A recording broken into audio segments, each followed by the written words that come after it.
guys will find very interesting. I know I missed last week. Stay till the end to hear why.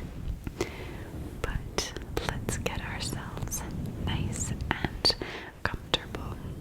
Grab yourselves a nice glass of tea, a water, coffee, a snack, or join me, as always, and pour yourself a nice glass of wine. Cheers. Oh yeah.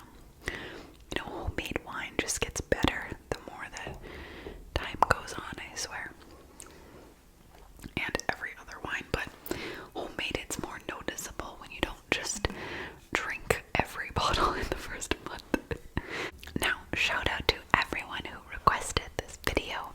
Sorry if you had to wait several months, but it is here for you, and hopefully I do it justice for you all. There was a couple of you, but we're going to get into it today.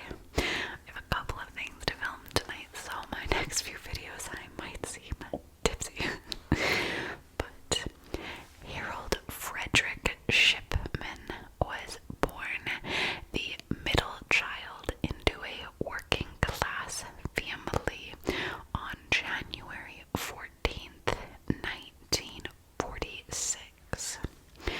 Known as Fred, he was actually the favorite child of his very domineering mother, Vera.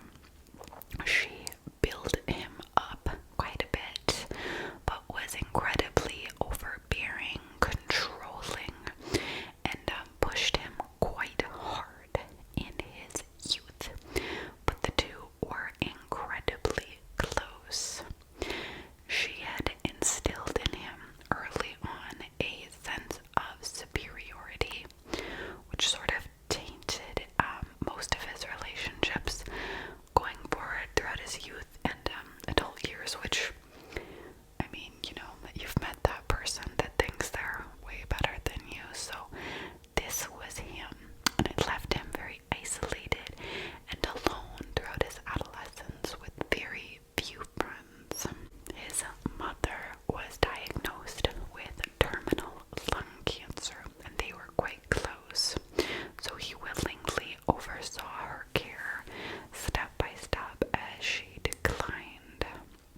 He was very fascinated by the positive effects that the administration of morphine had given her during her suffering, until she had finally succumbed to the disease on June 21st in 1963.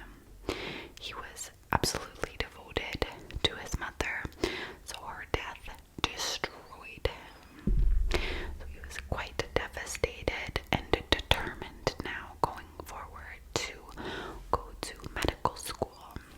So he had admitted himself to Leeds University Medical School for training 2 years later, having first failed his entrance exam before ending up serving a hospital internship. So, still as a loner, he'd actually ended up meeting his future wife, Primrose, very pretty name, at the age of 19, and they had married when she was 17. And while she was 5 months pregnant with their first child, a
examination of Angela Woodruff, the daughter of one of his victims.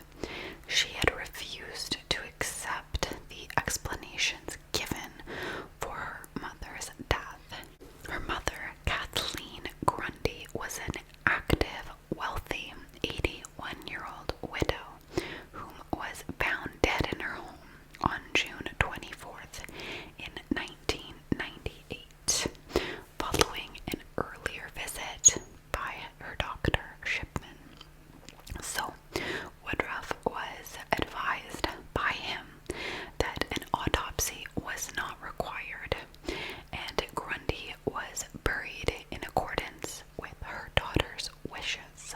So Woodruff was actually a lawyer herself, and she had always handled her mother's affairs, always.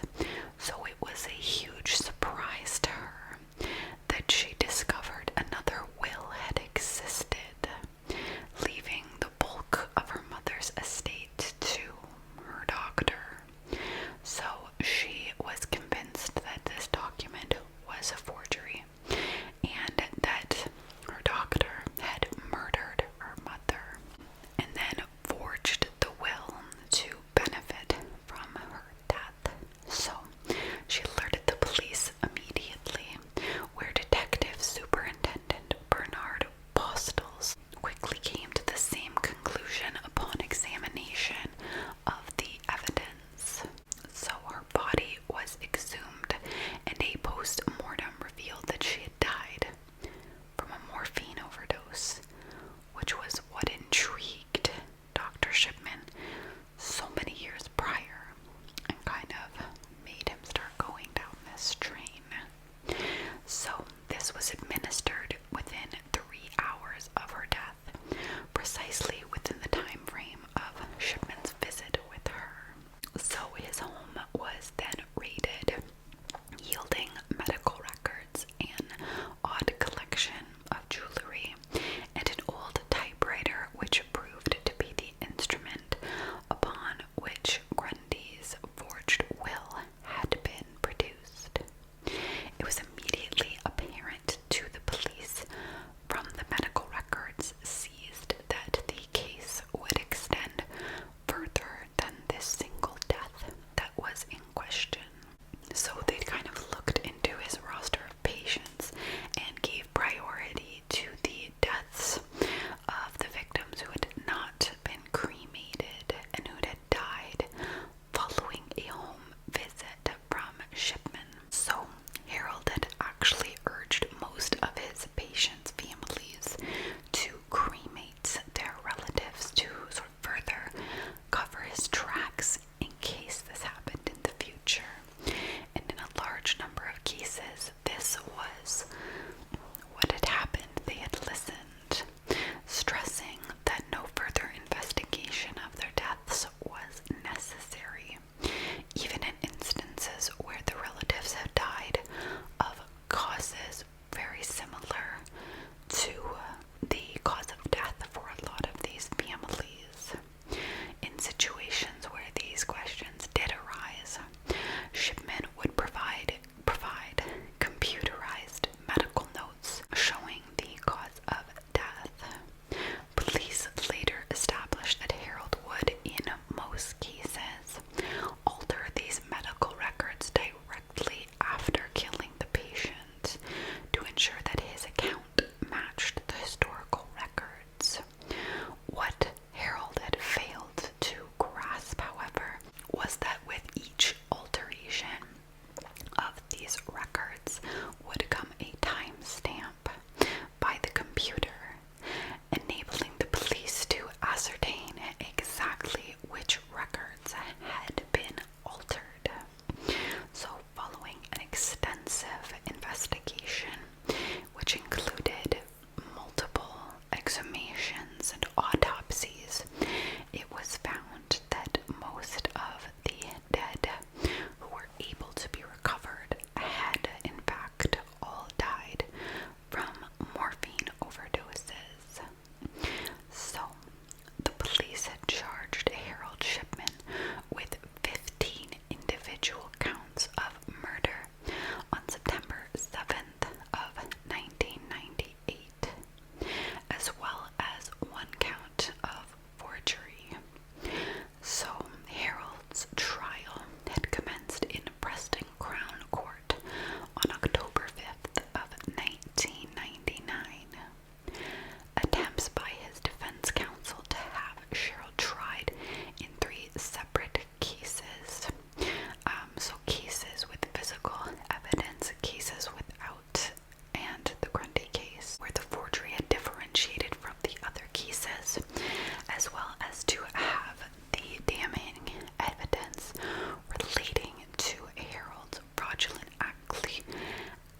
was pronounced dead at 8:10 a.m., and a statement from Her Majesty's Prison Service indicated that he had hung himself from the window bars of his cell using bed sheets.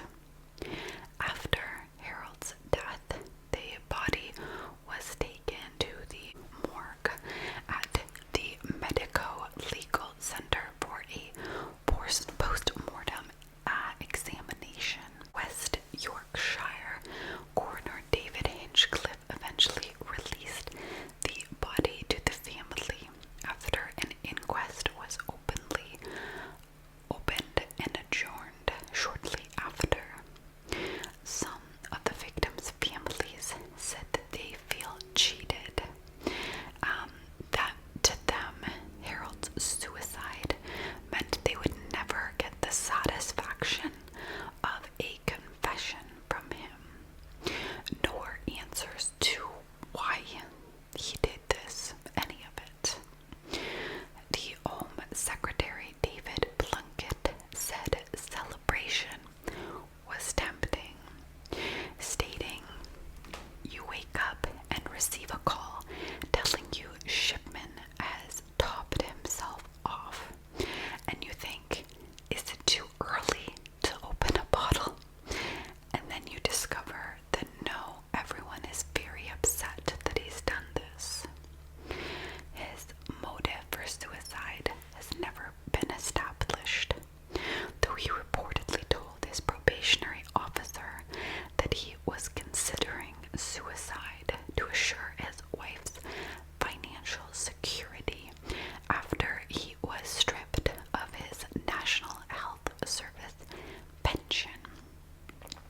Primrose did receive full NHS pension, but she was not entitled to it if her husband had lived past the age of 60. Additionally, there's actually evidence that Primrose, who had consistently protested of Harold's innocence, despite overwhelming evidence, had begun to suspect and believe in his guilt, and Harold refused to take part in courses which would have encouraged acknowledgement of his crimes, leading to temporary removal of certain privileges, including any opportunities to phone Primrose. So during this period of time, according to Harold's cellmate, he received a letter from Primrose exhorting him to tell me everything, no matter what. A 2005 inquiry found that Harold's suicide could not have been predicted nor prevented, but the procedure nonetheless should be re-examined. Harold's death divided the nation and the newspapers, with the Daily Mirror branding him as a cold coward and condemning the prison service for allowing the suicide to happen, and then the Sun saying, "Ship, ship, hooray," in a celebratory clipping. So it was very divided on how people felt about everything. And although he is charged with the confirmed deaths of 15 women, it is unclear the actual number, with some saying they believe it is in the hundreds. But we will most likely never know. We won't know. We won't. So that is the